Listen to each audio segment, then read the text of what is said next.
A government rooted in faith and not fear understands that the unknown is not the enemy. It is the canvas.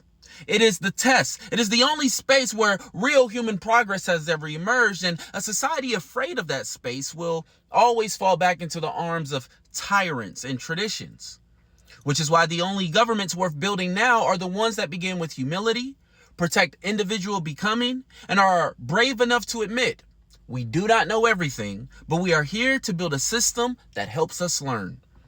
When government is no longer designed to protect the emergence of higher selves and is instead used to enforce the ego of those in power, it ceases to be a government and becomes control. It becomes a system that confuses order with justice. It becomes a wall that cages the people while pretending to defend them. It becomes, in essence, what the United States of America has become.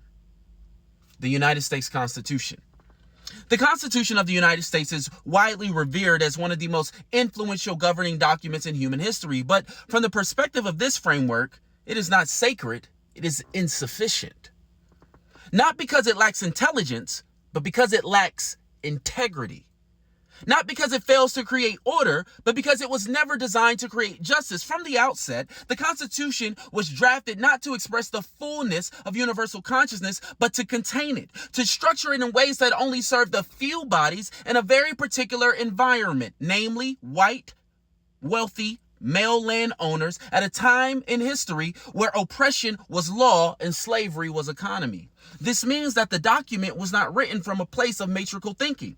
It was not designed to work from multiple perspectives. It was designed to deny perspective. It was drafted to silence. It was ratified to suppress. And while the Constitution does leave room for amendments, that is not enough. Because what is broken is not the windows, it's the foundation. You don't fix a crack ideology by hanging better curtains.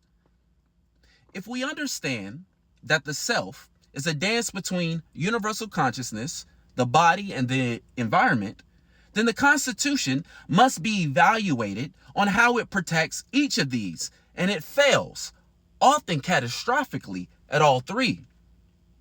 Universal consciousness demands the freedom to explore, to speak, to question, to dissent, to become. But the Constitution has never extended those freedoms equally.